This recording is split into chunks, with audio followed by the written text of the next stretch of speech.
I've been playing Frostpunk and I need to yap about it because I got some thoughts. I'm not super familiar with the city building genre of games, so this was kind of an introduction for me personally. But that does not mean it was not good. I didn't know what to expect and I was pleasantly surprised because, well, look what can happen.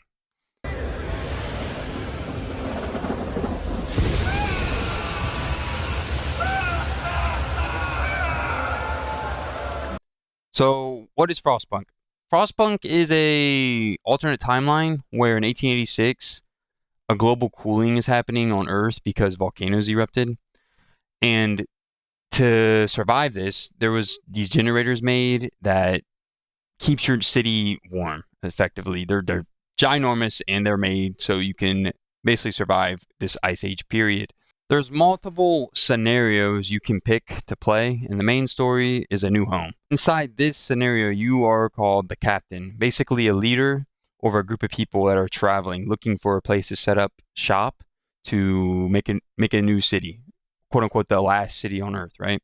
Eventually, you come across one of these generators that is in a pit, and that's where the game begins. Your first task is going to be to get the generator up and running. You send some people out, they get some coal, you flip the generator on. Ooh, it's nice and warm now. But slight problem, your people have no homes, much like California. And now you send them out to go get some wood. But now they're getting sick. Hyperthermia, not so nice. So then you put a medical post up. But not anybody can work at a medical post. Those require engineers. Now your people are getting hungry, so you have to build a hunter's hut to get raw food, but your people can't eat raw food. Who wants to eat raw food? So you have to build a cookhouse to cook the raw food. By the way, remember that wood we got earlier? You have to use that to build both the hunter's hut and the cookhouse, and also need to employ it with workers. So now your people are nice and fed. They got some houses, but oh shit, your local reserve for coal is out. That is a no bueno. That generator is life. You need to keep that up and running, or well, you're going to freeze to death, put it lightly. So now that your coal reserves are out, you need to set up a workshop. More on that later, because that is very important, to basically develop a new way of getting said coal. And one of those is like a coal thumper or coal mines, right? But that takes steel. You are constantly always on the edge of your seat, stressed out about how much steel do I have? How much wood do I have? Do I have enough food for my people? Do I have enough coal? God forbid the generator goes out, because that is not going to end well at all. To help deal with that stress of just constant doom, you can use the workshops I mentioned from earlier. Those are going to let you upgrade new technologies, basically, and you'll find things like sawmills, wall drills, coal mines, coal thumpers, advanced coal mines. There's just ways to gather resources more effectively and efficiently. Then there's also things like the steamers or like steam hubs and heaters that you can use to heat up the cookhouse, so your people ain't got to freeze while they're cooking up food. Those basically allow you to move the generator out, so you can expand your city more than just always relying on a generator. There's upgrades for the generator specifically. For example, there's a upgrade in the tree that allows you to increase the efficiency of the generator, because that thing will start gobbling up your coal like you have never seen before, like the damn Cookie Monster at a cookie buffet. It is outrageous. I want to bring attention to an upgrade on that tree that is the scouts and the outpost. Those guys are crucial. Let's just put it that way. The scouts and outpostmen, you just give them some wood and they're going to go out there and they're going to find you resources and they're going to find you other survivors in the Ice Age, and you can bring them back to your settlement. And when I tell you, you're going to want as many working hands as humanly possible, because you're going to get overwhelmed pretty quick. All that resource management, you're going to need them hands. Now, on top of all of that, managing all these resources, you have to manage people's hope and discontent as well. People will get mad if they're hungry, if they're cold, if they're being overworked, or if you break a promise that you said you do. Their discontent's going to rise exponentially. But once that gets too high, let's just say riots happen. And if riots happen, bad things are going to happen to you. So something you can do to help manage that discontent your people are inevitably they're going to have for you is you can pass laws. Now these laws can help with their hope. For example, you can raise their hope by passing a public house law. Allows them to come together, drink beer, whatnot. Or you could pass a law like the cemetery law for the dead, like to have funeral ceremonies and whatnot. It helps keep their discontent from going too high. The laws also can be used for your resources as well, though. You're not a manager of robots yet, so people got rest time, right? But you could take that away. You could pass a law that says, 24-hour shift mandatory. I need that. Or extended shift. You could take away their free time, which is going to be very appealing if you're running low on coal and you need them extra couple hours out of your workers.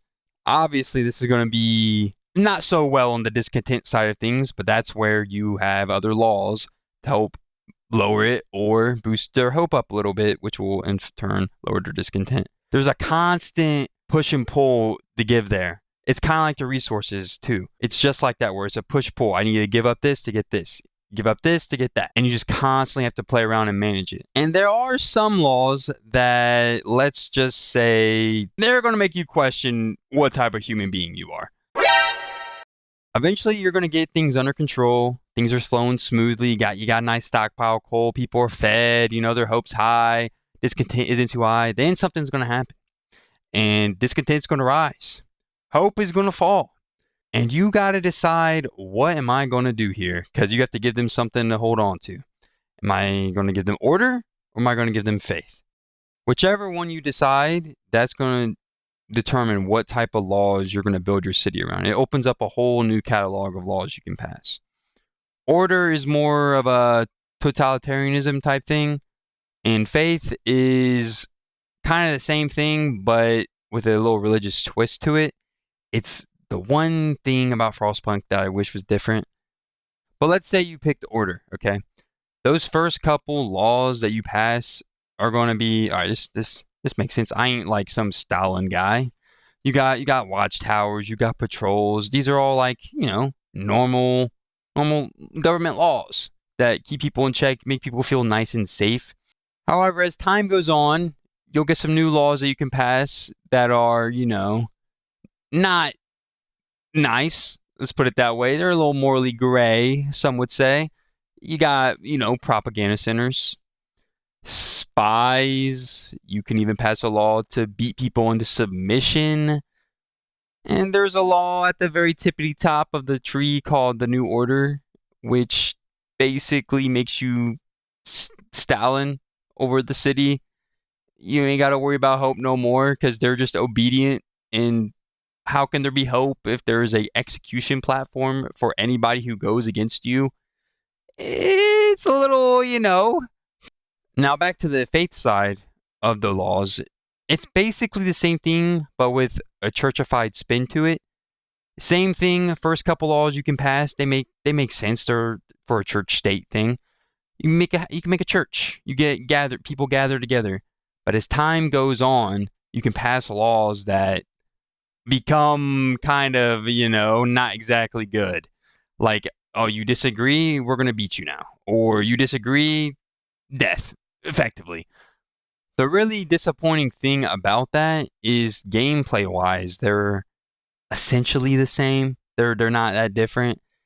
For the order side, there's this thing called a foreman you can put at a work post, and that will boost people's effectiveness at their job, how well they're doing it.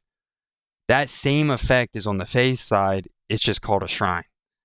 So gameplay is the same thing, but with different names. I really wish they did something different on both sides. Like order has something faith doesn't, and faith has something order doesn't, gameplay wise, because then it'd make other playthroughs more different and make them more unique. And it would make you miss certain aspects about the other side. Like, oh, I really wish I had a shrine because I can't boost my workers' productivity, for example. Now, the funny thing about the whole moral thing in Frostpunk is no matter what side you pick, is the first couple, like I said, they're chill. Like they make sense. They're not like terrible for the people or terrible morally. But those last few, both sides are pretty bad. And you're going to be like, I don't know if I want to pass that. Unless you're just a terrible person. You do you, my guy. But if you're not a terrible guy, you're going to be like, I don't want to do that. But as discontent rises, okay, and your hope is falling, and resources are running low, oh, it's getting colder, those moral guidelines you have, those guards you have, those are gonna go out the window. I ain't gonna lie. You're gonna be like, a little bit of obedience doesn't seem so wrong. I need this coal. I'm gonna need you to go work that 24-hour shift, my boy. It is quite funny how fast you go from I won't pass these laws to I'm a dictator now. Deal with it. I have really enjoyed my time with Frostpunk. It is something that is completely unique. Like, it is a very unique experience that I have not gotten from any other video game I have played. It does such a good job at combining this dark, grim, steampunk vibe while being difficult, but also very rewarding when you finally pull off the dub. And if you don't think city builders can be difficult, stop. Give Frostpunk a try. You're going to have a different tune after you play this game. If you're here at the end of the video, I appreciate it. It means a lot. I'll be down in the comments if you want to talk more Frostpunk. But that's it. Thank you for watching and have a good one.